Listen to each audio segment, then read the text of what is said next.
Yo, up guys, so patch 10.21 notes just came out, so I'm gonna be doing a patch notes rundown. And just looking at this real quick, this patch looks like the game's going in the right direction because they're reworking the shop changes and they're buffing a lot of the items that you couldn't make before. So they're buffing Adept. I actually think Adept's even not that bad, but it's really hard to play Adept, mostly because the units don't really mesh that well together.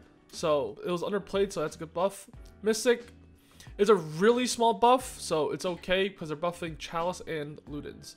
They're buffing Ninja, but I think they're buffing Ninja a little bit too much. They're buffing Teemo, but this is because they nerfed Spirit, and Teemo's already like basically the most underplayed unit in the game. And since they nerfed Spirit, Teemo's basically just a synergy bot and doesn't really do anything else besides that. So any buff to him is pretty good.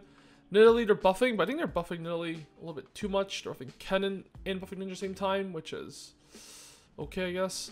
They're buffing Ludens, Chalice, Gargoyle, Locket, Zeke's, Zerot, and Shiv. I think these are all really good buffs because I rather have the items be broken than you can never make this item or else you're trolling. Like if you slam Ludens right now, you're trolling. If you slam Shiv, you're trolling. If you slam Gargoyle, you're trolling. If you make Zeke's at 2-1, you're trolling. If you make Zero Portal at 2-1, you're probably trolling as well. Basically, almost all these items, you make them like really early in the game, you're basically trolling. So it's actually a really good buff here, and this is a good direction to go in because I'd rather have every item in the game be makeable than just be like infinite items that you just can't make unless people think you're trolling. So the nerfs, nerfing Shade. Honestly, I didn't really have any complaints about Shade. I thought Shade was, Shade was annoying to deal with, but I don't think the comps were that broken, and they usually scaled off. Nerfing Aphelios, this is probably because they added 5 Moonlights, I'm assuming. They nerfed Jax. I actually thought Jax might have gotten hotfix because if you hit Chosen Jax, actually, he's actually one of the strongest. Yeah, he is the strongest 2-star Chosen in the game probably to hit. And if you hit him early, you basically just win streak for free a lot of times. Nerfing Ahri. Honestly, I think Ahri is an okay spot. Ahri's strong, but like not game-breaking strong. But then I guess Ahri is actually like one of those units that's like really annoying to deal with because it either one-shots your entire team or if it Pegasus half the time. Nerfing Jhin and Riven, but these are only 3-star nerfs. Also, Talon's also only a 3-star nerf, so basically these are all irrelevant. The thing is, Jhin 3, Talon 3, and Riven 3 are probably all out of line in terms of like 4-cost 3-stars. If you look at some of the other 4-cost 3-stars, they're not nearly as strong, like Aatrox, Sejuani, Warwick, even Ashe isn't as strong as these guys when 3-starred. Nerfing Kayn finally, who was, honestly, I'm actually really surprised he nerfed Set, because actually, I think pre-nerf Set wasn't even that strong, to be honest. So I'm actually kind of surprised they even nerfed Set, and they didn't nerf Kayn last patch, but they finally got around to nerfing Kayn, so that's good. But they actually, I think they might have buffed him, because they changed like a bug on him, so it's barely even nerfed, to be honest. And they're nerfing QSS, which is, honestly, I guess it's okay. The thing is, you still have to build this item, because your units, against like Sejuani, Aatrox, and like Dazzle, like a lot of your backline units can't do anything without either QSS or Trapclaw. And reworks, Divine and Cultist, that's fine. They added Moonlight 6 and Moonlight 5 and Vanguard 8. And adjusted Hunter, Fortune. Okay, Fortune was the most broken shit in the world.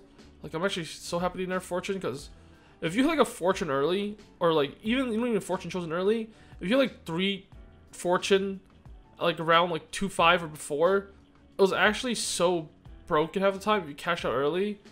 Because if you're on a 4 streak, you can just get 3 items. So basically, if you just lose stage 2, you can literally just come out with 3 items. You suddenly get a Fawn or TG or stuff like that. And nerf the Lilia and Zillion, or just as Lilia and Zillion. That's fine, I guess. There's now rank rewards. If you place gold or higher in one of the galaxies, you receive a skin. So basically, if you play TFT. Also, you get a emote that represents your final rank in galaxies. Ranked 2nd rank stage. Alright, system changes. Alright, it's finally time. It took them like 3 weeks too long.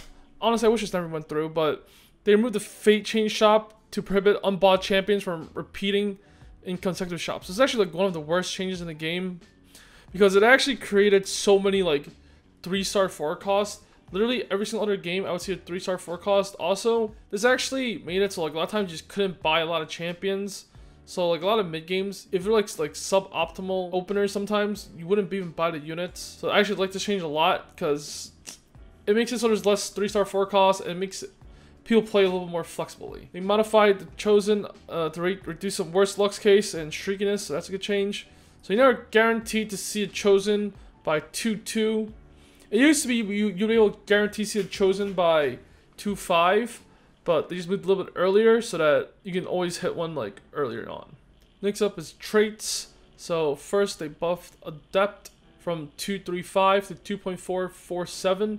So Adept was on the weaker side, mostly because, I mean, the synergy is strong. It's a strong synergy, but it's mostly the fact that the units didn't really mesh that well with each other at all, unless you were playing like them for Adept together.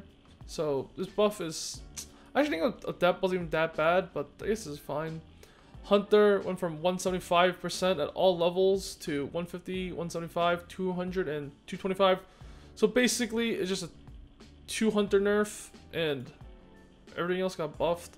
And mostly people are just playing Hunter at Hunter 2 for like Ash War combo, or like an early Kindred Aphelios Kindred Ash combo. So it's probably a good change, because a lot of times you only saw 2 Hunter being played and you ignored all the other Hunters.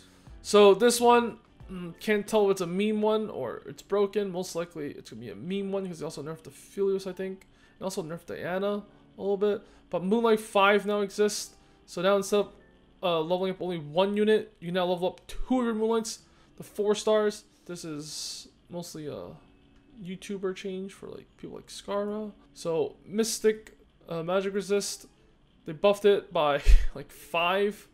Honestly, I don't even know if they need to buff Mystics, but the thing is, everyone can play Mystics in and out if they want to, so I guess this change is fine, because basically everyone can play Mystics if they feel like it in their comp. Alright, next up is Ninja AD and AP.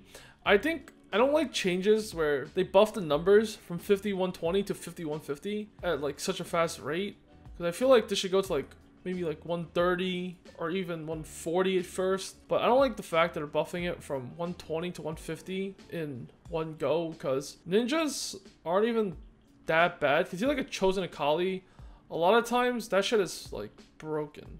If you have like 3 item Akali Chosen and you hit like Akali 3, like Akali 3 is really strong. And I just don't like the fact that they buff stuff by such a big margin at once, pretty much. So now Shade gains stealth effect after their 3rd attack instead of 4 to 3rd attack. Additionally, bonus damage now applies on 4th attack rather than every 3rd attack. So I didn't even know that Shade's I didn't know that Shade's like stealthed 4 to 3rd attack. But I guess that's a pretty big nerf to Shade Zed. Also, did he buff the damage? Okay, at least they buffed. Wait, thing is, buffing the damage didn't do that much, because now it's 4th attack and every 3rd attack. So it's just a really big nerf to Zed, I guess, because now he like stealths a little bit less often. So just nerf. And honestly, I don't really know if Shades needed to be nerfed, so it's okay. I mean, Shade was strong early, but it fell off pretty hard for the most part. Vanguard 8 now exists, so basically you want to grief the lobby and play 8 Vanguards when you have a Chosen in the Vanguard spat. You now can with 1500 armor. So I guess you can play this sometimes in an all physical lobby, or well, not all physical, because no one's ever gonna have all physical. But like, you want to feel like griefing one guy in the lobby for some reason, you can now play 8 Vanguards. So now they're making Cultist a little bit, so that I think they're making it so that Cultist scales a little better with the star level of your Cultist, which I like, because I don't think your Cultist at 2-1 and your Cultist at stage 7 should have been like the same stats. So each star level of your Cultist will grant Galio plus 12% bonus health and attack damage. For example, 3-star Cultist will grant Galio 36% bonus HP and AD. So that's pretty good change actually. It makes it so like it makes Galio more fair, I guess, depending on their units. Or like the units they play, instead of just them just playing the worst board in the world and just playing Cultists and summoning the same Galio no matter what their units looks like. Next up, I heard they reworked Divine. I don't even know what they reworked it to. Rework upon attacking 6 times or dropping below 50% health. Divine units remove all crowd control and Ascend, taking 50% reduced damage and dealing 50% true damage for the duration of the Ascension.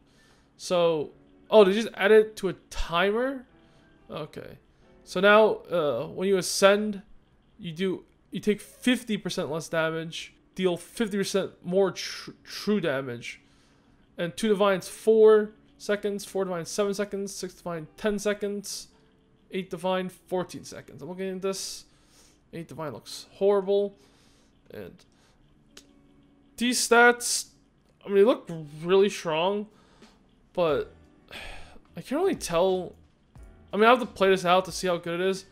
But looking at, like, I'm just reading 50% reduced damage and 50% bonus true damage. Like, 4 Divine could be strong, but I need to play it out to see how it feels for the most part. But it looks kind of scary, to be honest, sometimes. Alright, finally, they're nerfing Fortune. Nerfing Fortune. Basically, they're nerfing all the loot streaks. And they're lower the chance of 5 cost drop over 6. These are basically just all good changes. Alright, I mean, Fortune 6 fucking sucked. You can't even fit this. Like, to win a round Fortune 6, you actually be high rolling, like, out of your mind for the most part to be winning rounds Fortune 6. But nerfing Fortune 3 is really good here because this shit was just too broken. If you just play, you just play Fortune at any point, you don't have like you just play 3 Fortune, and it's basically always good to play 3 Fortune at stage 2, even early stage 3, and you get like infinite value. So we're nerfing Diana, which I was kind of surprised by, but this is most likely due to them changing Moonlight 5 and adding potential for 2 Moonlights being 4-starred, changing the least, buffing the 3 stars, basically does nothing. Okay, here they're buffing Nilly from 10% to 20%, which I don't really like. I feel like this should go from 10 to 15, 10 to 20. I don't like numbers. I actually just don't like numbers jumping up so much in one patch. So I prefer to see 15 here. Aphelios turrets now stop firing when Aphelios is disabled. Honestly, this is such a big nerf to Aphelios that I'm pretty sure they might as well just remove Aphelios from the game after reading this change. Because a lot of times, if Aphelios is disabled, also nerfing QSS as well. And Aphelios is one of those units that always got like the full 12-second value from QSS. But if they nerf Aphelios like this, I feel like they might as well just remove Aphelios from the game. Because he's probably... Because honestly, he's not even that good right now. If they're nerfing him again, he's probably just going to be really bad. Nerfing... Are they buffing Jarvan? I don't even know what they're doing to Jarvan. Jarvan damage strike, 175, 250. Oh, they just buffed Jarvan 3, which is fine because I've never seen a Jarvan 3 before. Well, I have, but like, you almost never see Jarvan 3. Jack's starting total mana, 5100 to 6110. I like to change a lot. I think Jax was a little bit too strong, as he was actually the main carry in Duelist. It's not really Yasuo. Jax is actually broken. Alright. Teemo is probably the least played unit in the entire game, probably, besides as a synergy bot, as you literally just play him from sharpshooters, or you play him for spirit, but you never really play Teemo for Teemo. So they buff Teemo 1, 2, and 3, which is okay. Also, for Teemo, his damage is over time, so even if you stack Teemo, a lot of times he can't do that much damage because his damage rate over time, and it doesn't actually make him do more damage if he even casts faster.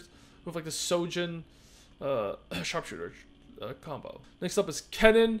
Kennen was pretty bad. Holy shit, they just buffed the shit out of Kennen 3. And he also buffed the 4 Ninja. But this is fine, I guess, because Kennen 3, I mean, I don't think I've even seen anyone play Kennen 3, but Kennen is not nearly as strong as he was in like set 1 because the map got bigger. Kennen just doesn't do much this set, I feel like. Veigar spell power, 124 to 112. Honestly, I actually thought Veigar was not even that strong ever since they nerfed him 50 times. So I'm actually kind of surprised they nerfed Veigar again. Because I actually thought Veigar was in an okay spot, to be honest, after they nerfed him already. And this might just be an over nerf to Veigar. Nerfing Ahri's health from 650 to 600. And they're nerfing Ahri's damage at 2-star and 3-star. I think Ahri is in like an okay spot because Ahri, Ahri's like, if your only carry is Ahri, either Ahri one-shots everything half the time or you lose. So Ahri's like one of those weird champions. I think Ahri's fine. But if they thought Ari's a little bit over OP, these changes, honestly, it's okay. Nerfing Jhin 4th shot, but it's only 3 stars. Nerfing Riven, only at 3 stars. And also nerfing Talon, but only at 3 stars. So this is all fine. Because too many 4-cost 3 stars in my games. So yeah. Zir, basically buffing 3 stars so you auto win if you hit a Zir 3. Honestly, it's kind of joked. It's only to 2k, as it should be an auto win for the most part if you hit a 3-star 5 cost. Kayn, oh, they nerfed Kayn 1 by 50, which is okay because Kayn 1 was actually probably too strong. Kayn Shadow form, they mean, well, it actually nerfed it a lot. They nerfed it from 75% to 50.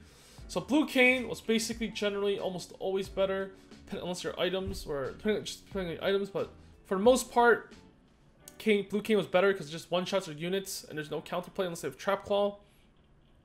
This is a good nerf. Also, did they do a bug fix to Kayn? Let me check real quick. Kayn Aura cast, if there are no enemies in his range, he could hit. So this is actually a huge buff to Kayn. So Kayn a lot of times, honestly, this is a good nerf to Kayn, because if they fucking fix this overall, sometimes, well, it's actually for sure sometimes a buff to Kayn. Because a lot of times Kayn would just cast in place and not hit a single unit and just lose mana. So overall, this and this, I mean, it's actually a buff to red Kayn, and it's actually might be a buff to Kayn overall, to be honest. They're nerfing Lilia 1 and buffing Lilia 2, which is okay, because every time you make Lilia 2, you're like, there's no difference from Lilia 1 and Lilia 2, because all your unit does is put them to sleep anyway, in their same duration, so it doesn't even matter. This is a pretty big buff to Zilean, as the Zilean 2 is going from 2-star to 3-star. Even though the heal amount got lower, it's just still a massive buff, in my opinion. Because just GAing 3 units, even if buff health, is much better. Next up are items, and I think this is a really good direction. They're buffing a lot of the items that are never played, because I don't think there should ever be items that you basically don't ever make, besides for like unless they're like the last 2 items components you have. So I think this is going in a really good direction. So buffing Chalice AP from 30 to 40. I would prefer this going from 30 to 35, but that's okay. Gargoyle Stoneplate. Basically, this item was the worst, like one of the worst items in the entire game, as it's like worse than a Vanguard 2, and the MR doesn't even like do that much, or the armor doesn't do that much even, like, because most of the time it's not like that many units attacking you. So even if you soul frontline 1 unit, like it didn't give you that much stats. So this buff is actually really good, I think, because you can now at least you can think about making an item, whereas before you basically just never make this item. Locket, they're buffing Locket like so much. Alright, the thing is, if they're buffing it by this much, it's like, why haven't they buffed it before? You know? Because I feel like going from, if you have a 3-star unit, it's going from 375 to 600. So just like one of the units just randomly 3-starred, I feel like the Locket value is insane. So I actually prefer if they buff stuff like slower. As in, like, instead of 250, 300, 375, it goes to, like, 300, 400, and, like, 550 maybe, something like that. Like, but I don't like, I like the fact that they're buffing it. I just don't like the fact that they're buffing it so much at once. But, like, all these items, though, at least, you can now make it and see, like, how it feels in the in-game. So they're buffing Luna's Echo. So Luna's Echo now deals bonus true damage, shield, or control enemies, similar static Shiv. So basically, it's sounding like units, like, I don't know, but maybe like Luden Nami carry Nami, so you have like triple Luden's Nami or something. You have like, you basically have 6 Luden's Echoes instead of 3. So maybe like Luden's Echo is good because it does an extra 180 if they're CC'd or shielded. Next up is QSS. It's getting nerfed. Honestly, this nerf is, the thing is, like, you just have to have QSS anyways because there's so much CC, and like if you're playing like a backline unit, you're gonna need a defensive item anyways. So you're still gonna build QSS, so it's just like a nerf to like those units that like require QSS to be a unit that doesn't get CC'd forever. They're buffing static Shiv bonus damage, so if you have a team comp that can CC the enemy team, your static Shiv is gonna be doing a lot more damage. So I can't really think of a comp right now that works good with, but there probably is some. Static Shiv fixed the bug where, I don't know, I like the fact that they're buffing it so much at once, but like all these items though, at least, you can now make an item, whereas before you basically just never make this item. So they're buffing Locket, they're buffing Talon, but only at 3 stars. So just like one of the units just randomly 3-starred. I feel like the Locket value is insane. So There's lightning chain could break if they encounter an entire unit stealth. Which is a buff fix, so it's buff. So we're buffing Zeke's. Once again, I prefer slower buffs. And like, because I think nothing wrong going 30, 35, 40. But Zeke's was pretty much almost never built unless it's like you're at wolves or wraiths. As in, you almost never summon Zeke's early because those items usually built into something better. CZ Rod, you basically never made this until wolves or wraiths as well. As if there were remaining items and you didn't like it if you made it, but the doubled ZZ Rod attack damage, so it makes me kind of worried for the early game on how much damage it actually is. And ZZ Rod now taunts all nearby enemies as well, so basically you just have to see how this works in game, because what they mean by nearby enemies could be different than what you think is nearby enemies. So yeah, I like all these changes because a lot of these items are pretty bad, so it's good direction going in to buff some of those. Now bug fixes, fix a typo. Clarified. Okay, that's not. Are these even bugs then? Fix an issue with the following units which show the wrong color on their tooltip when given spell. It's not even a bug fix.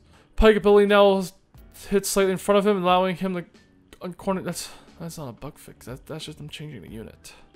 Fix a rare issue where a strange chosen could appear in a shop, but buying. Okay, this is a bug fix. Holy shit. Okay, this was like the worst bug of like all time because. You could like there would be a chosen in your shop and you would buy it and it'd become something else. So yeah, it's a good fix. Cane Lord cast this is not even a bug fix really. This is more just a buff to the unit, so it doesn't cast a full mana. I wouldn't really call this scop a bug. Oh, set was actually a bug because a lot of times like set Cane Lord cast on an enemy set who's out of combat due to boss. Oh, that happens sometimes. Your set would just set. I mean this doesn't fix set actually bugs out a lot of times, kind of. So this is a good, like, at least this is one set bug fix, so it's good. Fix some bugs with fortune loot tables that were dropping. This was a bug, but yeah, I guess I should also nerf the fortune then, because I guess sometimes fortune dropping too much. And mobile, which it's a scoreboard, health bars, mobile. I guess that's a good change because mobile players. Yeah, overall patch, good changes, I guess. I just really like the fact that they're buffing a lot of the items that you can't really make. I'm actually looking forward to playing next patch. And yeah, that's my patch notes rundown, and thanks for watching, guys.